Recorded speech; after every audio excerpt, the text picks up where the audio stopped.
Shalom Ubrajod, amados Sahim, que la paz del Eterno ya sea con ustedes, su casa y su familia. Desde acá, de un sector de Mata Palacio, Atomayor, amén, Quisqueya Verde. Este sector, amén, fue el lugar donde el famoso video del hombre del machete salió. Amén. Quiero mostrarte dónde estamos, este lugar. Amén, esto es un monte donde los hermanos algunas veces vienen a orar. Este es un monte, el lugar es bello. No voy a tener tiempo para mostrarle todo, pero bueno. Alábale que le diga. Usted va a poder escuchar ruidos porque es normal, ya que estoy al aire libre, a la intemperie, y con el equipo que tengo es este. Así que cualquier ruido que usted escuche, pues perdóneme.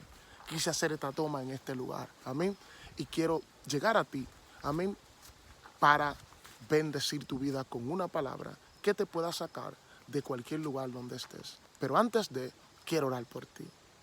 Amantísimo Dios y Padre Celestial, tú que moras en las alturas de los cielos, te adoramos, te bendecimos, te damos la gloria, la honra, el poder y la alabanza. Mira aquellas vidas que van a estar viendo este video, aquellos hermanos que van a estar recibiendo tu palabra. Te rogamos, amantísimo Dios, que nos dé la capacidad y el entendimiento y el cuidado, Padre amado, que tiene un cirujano al bregar con el corazón, el cuidado, para que cada palabra que salga de nuestra boca sea para edificación y que cada una de las personas que nos puedan escuchar, que estén atados en la santería, puedan recibir liberación. Y aquellos que estén renuentes, pues por lo menos piensen en lo que estamos diciendo. Son la palabra que te favores que te pedimos en el nombre de Yeshua HaMashiach. Amén. Dios te bendiga. Escuche esto, mi hermano. La Sagrada Escritura dice lo siguiente: el Eterno Yahweh saca a su pueblo de Israel y cuando lo va a introducir a la tierra, le dice: mira, vas a entrar a una tierra que tú no sembraste, que no labraste, y que yo te voy a entrar en ella. Por ende, yo soy Jehová tu Dios. Amén. Temible, poderoso y también celoso. Por ende, no te harás imágenes ni lo que ves allá arriba en los cielos, o sea, allá, ni lo de la tierra, acá, ni debajo de la tierra, o sea, en el inframundo. Nada de lo que puedas ver te hagas imágenes de ello. Se lo repite, amén, varias veces, en el libro de Levítico, en el mismo libro de Éxodo, que fue donde se lo dijo, y en otros cuantos libros, también en Gálatas, en el Nuevo Testamento, habla que la obra de la carne tiene que ver mucho con la idolatría. Y Dios no quiere que sus hijos entren en práctica de idolatría, de ninguna índole. Por ende, si Dios desde esa época estuvo hablando de la idolatría, estuvo hablando de que no se adorarse los dioses donde iban a entrar, ni a Baal, ni a Belcebú, ni a ninguno, y que durante toda esa época, hablando con los profetas, cada uno de los profetas vinieron con palabras fuertes al pueblo de Israel por causa de sus prácticas idolátricas que tenían, y cada profeta tuvo que reprender en un momento determinado al pueblo por esas prácticas que hacían enojar al Eterno. Y si Dios Todopoderoso dejó estipulado esto, ¿usted cree que llegando el Mesías y hablándole al pueblo del verdadero Dios, de cómo es la conducta del creyente, de que no debemos matar, no debemos perseguir, no debemos señalar, no debemos ni juzgar, y si lo vamos a hacer, que lo hagamos con justo juicio? ¿Usted cree que el Dios del cielo envía a su Hijo a la tierra para que su Hijo enseñe al pueblo a idolatrar imágenes? De ninguna manera. Pero imagínese que si Jesús no idolatró imágenes, ni llamó santo a nadie, ¿usted cree que aquellos que lo imitaban, como Pedro, como Juan, Jacobo, amén, y cada uno de los que estaban con Jesús, el mismo hasta Tomás, iban a decirle a los discípulos que ellos disipulaban: mira, hermano, ustedes tienen que adorar imágenes? ¿Cree usted que alguno de estos hombres de Dios iban a entrar en esa práctica? De ninguna manera. Claro que no. No iban a entrar en esa práctica. Entonces la iglesia empieza a crecer, pero estaba siendo perseguida. Amén. La persecución de la iglesia produjo crecimiento, porque todo aquel que venía a Cristo no venía por prebenda, venía bajo su propio riesgo.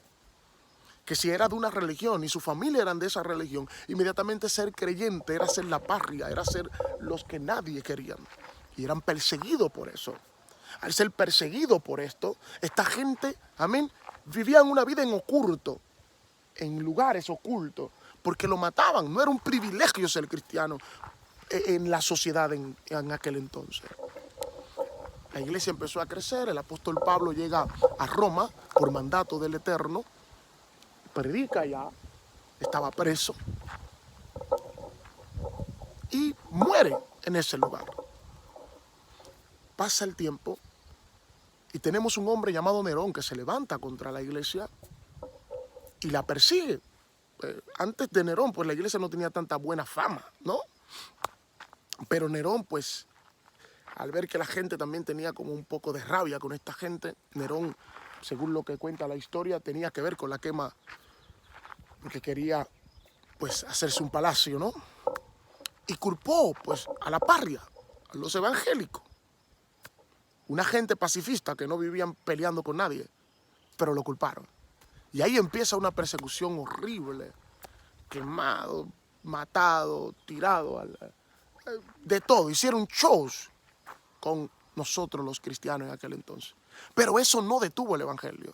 No. Eso no detuvo, no dejó que la gente seguía predicando la palabra de Dios. Ese Nerón que se convirtió en un anticristo en su momento, no le hizo un daño garrafal a la iglesia en el término de cambiar su liturgia, de cambiar sus leyes, lo que estaba establecido en ellos. No, es más, unía más a los creyentes y lo mantenía en santa paz y en tranquilidad. Y a pesar de toda la guerra que tenían, se hicieron cuevas, se hicieron catacumbas y se convertían más y más y más, porque la unción era la que traía las almas.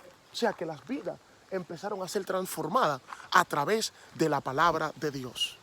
Entonces, usted se pregunta el por qué. Entonces, el por qué la iglesia empezó a cambiar. Pues llega un joven llamado Constantino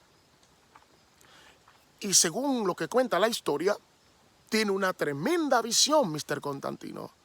Ve en el cielo una cruz y por esa cruz, pues ganarás. Muchas personas dicen que dicha cruz fue una señal de Dios. Bueno, la Sagrada Escritura nos habla mucho de las señales. Y Dios nunca te dará como señal una cruz. Y si se le dio la señal de la cruz, ¿cuál era la interpretación de dicha señal? Porque también toda señal tiene una interpretación. ¿Cuál era la interpretación? ¿Que andara con una cruz? ¿Cuál era?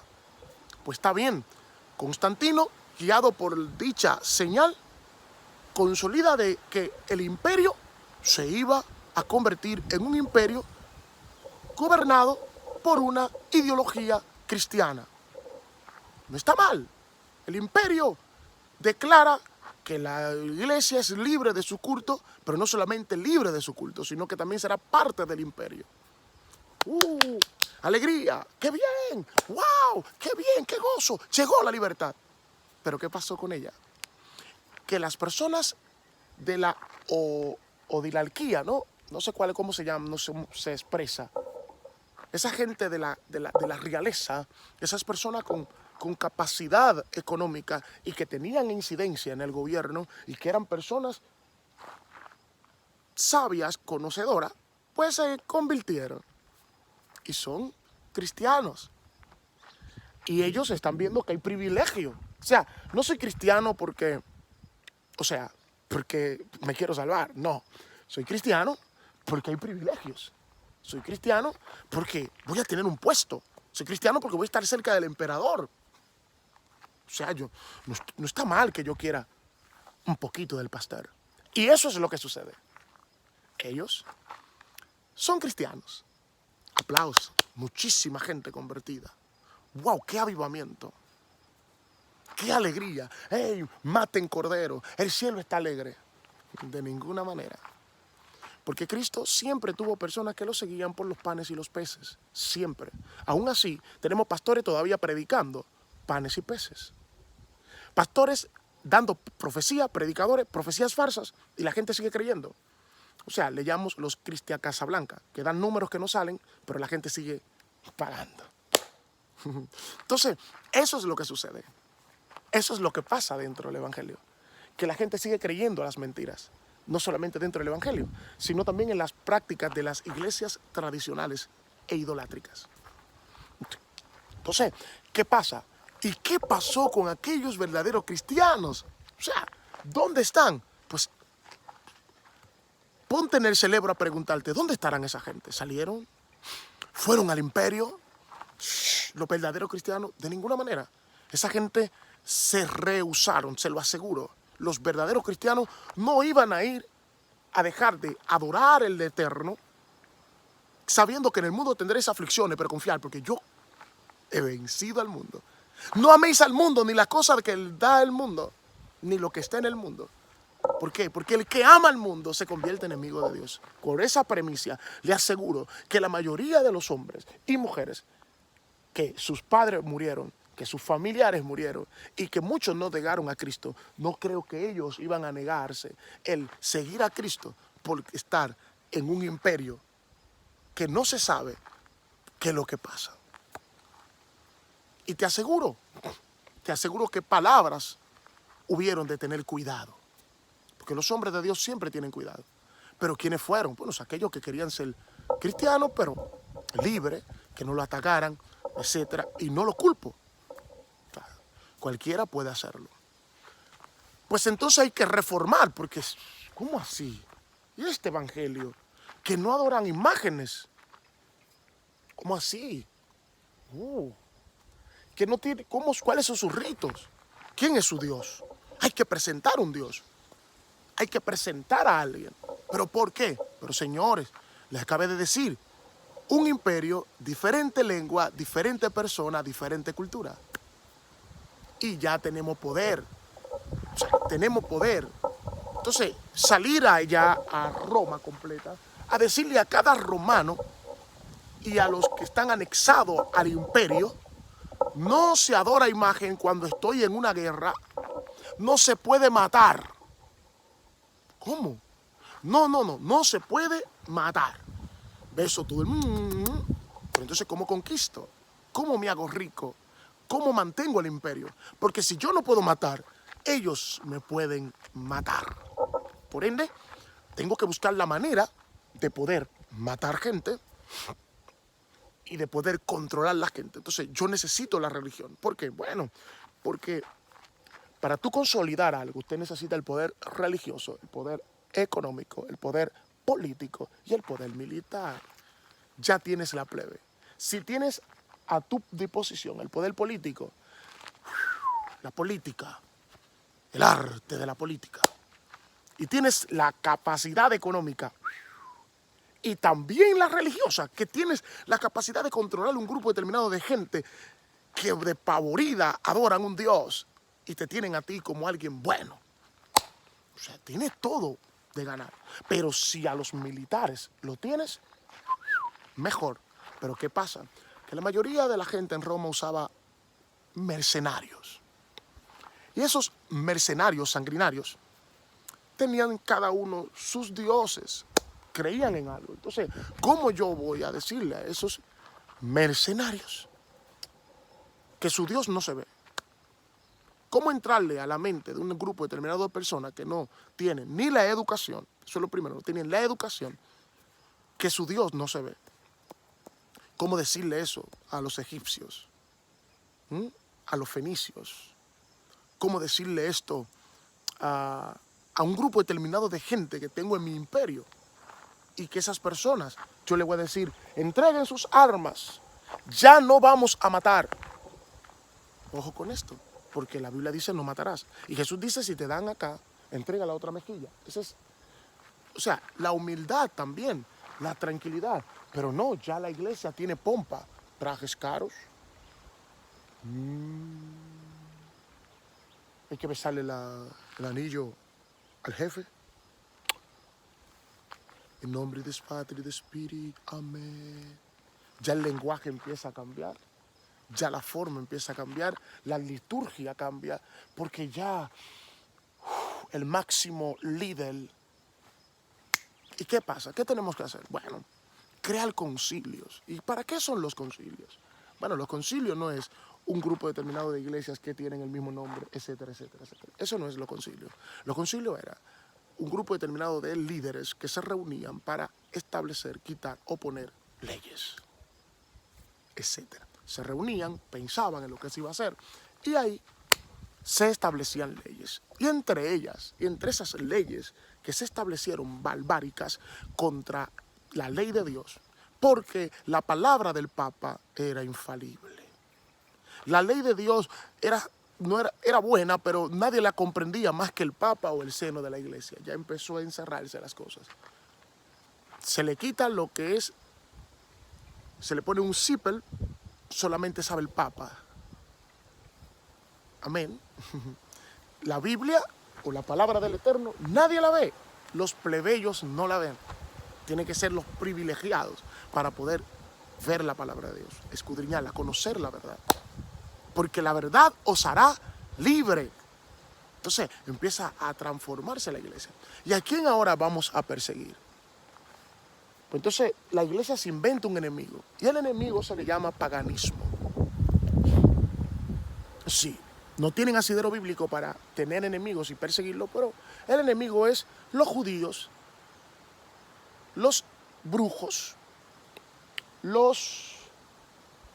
todos los que no estaban de acuerdo a la ideología iban a morir, iban a ser perseguidos. Ya yo era parria, ahora los nuevos parrias, los nuevos perseguidos. ¿Usted cree que ese es el evangelio? De ninguna forma. Y eso no se puede quitar de la página de la historia, porque podrás borrar muchas cosas, pero la misma naturaleza gritará esto. Entonces empezamos a canonizar personas, empezamos a decir, bueno, está bien, el evangelio no está de acuerdo con la idolatría, no está de acuerdo en la idolatría, pero bueno, estamos en una época donde ninguno de estos plebeyos, porque acuérdense que el evangelio era la parria, ¿qué sabían ellos de lo que se estaba hablando? Entonces estos plebeyos no conocían la ley, entonces nosotros sí, entonces vamos a darle un Dios. Entonces, ¿qué hacemos?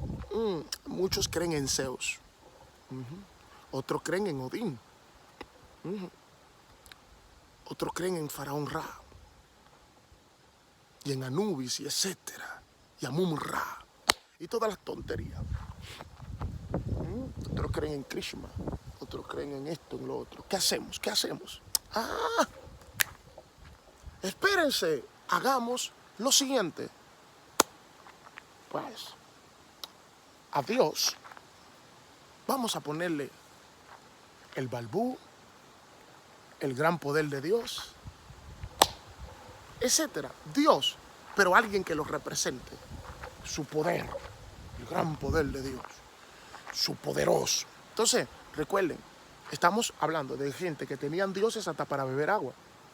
El Dios hasta del baño, me imagino, no, yo parafraseando. El Dios hasta de respirar. Dios de la respiración. Dios de la vara. Dios de la nariz. O sea, tenían dioses para todo. Entonces había que hacerle una recopilación de dioses. Y entre ellos entra Pedro, porque en él está fundada la iglesia. Él es el que tiene la llave.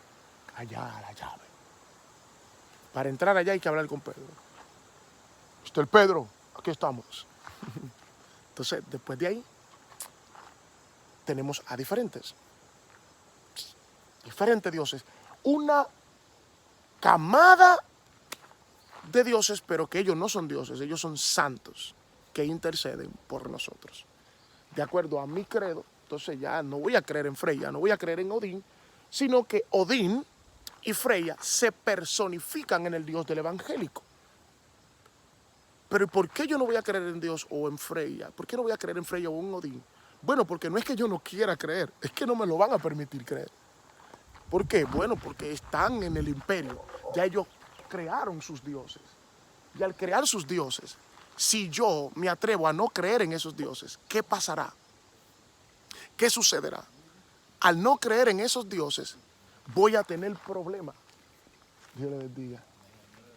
Al no creer en esos dioses, voy a tener problemas. Entonces, ¿qué tengo que hacer? Bueno, pues tengo que respetar a esa gente que me está mostrando estos dioses. Entonces, el imperio romano, a la fuerza, con la iglesia de aquel entonces, persiguiendo, destruyendo y acabando con miles y miles de personas. Y esa gente se le llamaba herejes. Se persiguieron en la Santa Inquisición, pero no solamente en la Santa Inquisición, sino que la Guerra Santa, la llamada Guerra Santa, donde se mató gente, hermano. Miles, niños, jóvenes, adultos, ancianos. El evangelio no era eso, no es eso. Y eso está en la historia, no se puede quitar. De ahí es que sale la premisa. Entonces, claro, empezaron también a cambiar muchas cosas se cambiaron, porque el que tiene el poder cambia la verdad. Golpearon, golpearon, golpearon. Y acabaron con muchos. Y entre ellos hubo cristianos, claro que sí. Entre ellos hubo creyentes. ¿Cuáles? Aquellos que no estaban de acuerdo con la religión del imperio, que decían que es la gran ramera. Esos eran perseguidos. Entonces, de ahí es que yo llamo que el origen del santerismo, o sea, de los llamados santos, no de la práctica del vudú, del gagá, etcétera, sino de los santos, viene de ahí porque fue la religión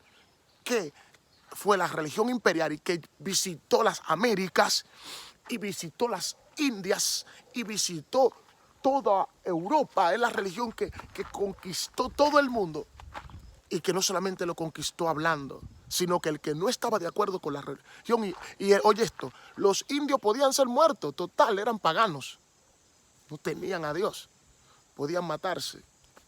Por eso, la República Dominicana no tenemos.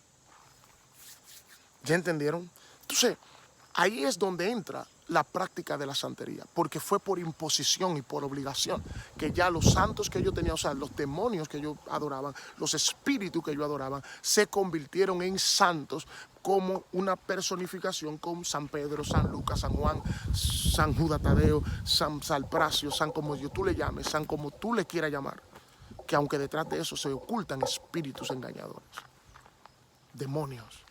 Entonces, sí, el origen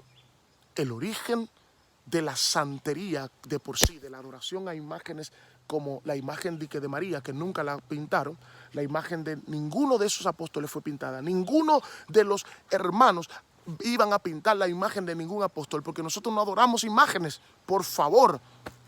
Ninguno de ellos tallaron esas imágenes. Ustedes utilizaron las imágenes que ustedes querían que la gente escuchara. Pero gracias a Dios que hoy hay libertad de expresión. A mí hay libertad de expresión. Por eso que le digo que el satanismo legal, la santería, usted quiere ir a un lugar de espiritismo, entre a una iglesia tradicional. Entre de noche para que usted vea, para que vea. Señores, una mujer que murió, me voy a reservar el nombre. Esa mujer se le subían unos espíritus que subía encima de una mata de jabilla. Me acuerdo, lo veía en mis ojos. Por una mata de jabilla.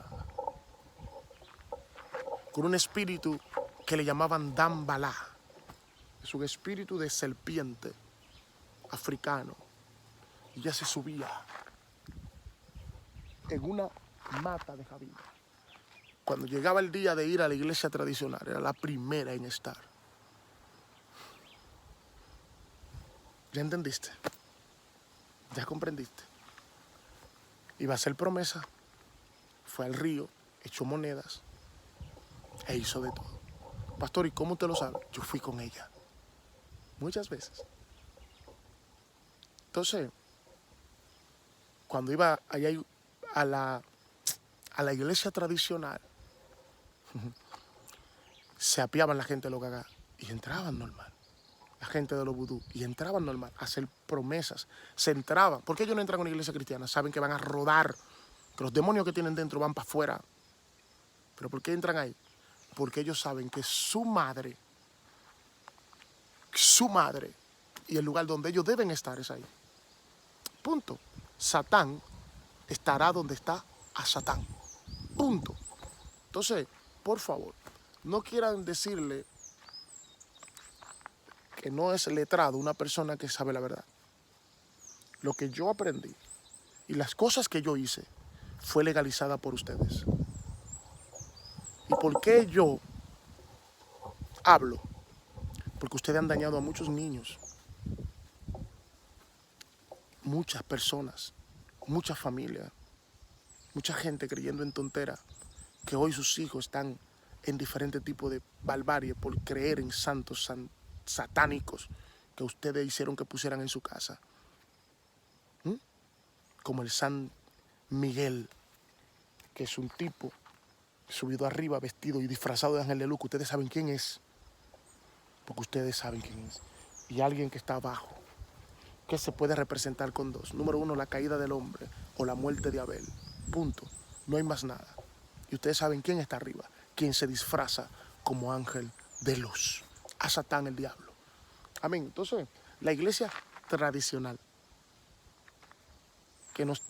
que mandó con doña Juana, creo que la católica, en España, a perseguir a las personas que creían, que no creían eso, lo afuerearon. ¿Por qué usted cree que los judíos no creen en el cristianismo? Porque mataron a sus padres y lo vieron, mataron a su familia. Ellos tienen escrito, fueron perseguidos porque no creyeron en algo y por eso lo perseguían. Jesús nunca dijo, maten a los judíos. Nunca lo dijo. Pero ustedes lo mataban, lo perseguían. Le hicieron muchos de ellos convertirse o cambiarse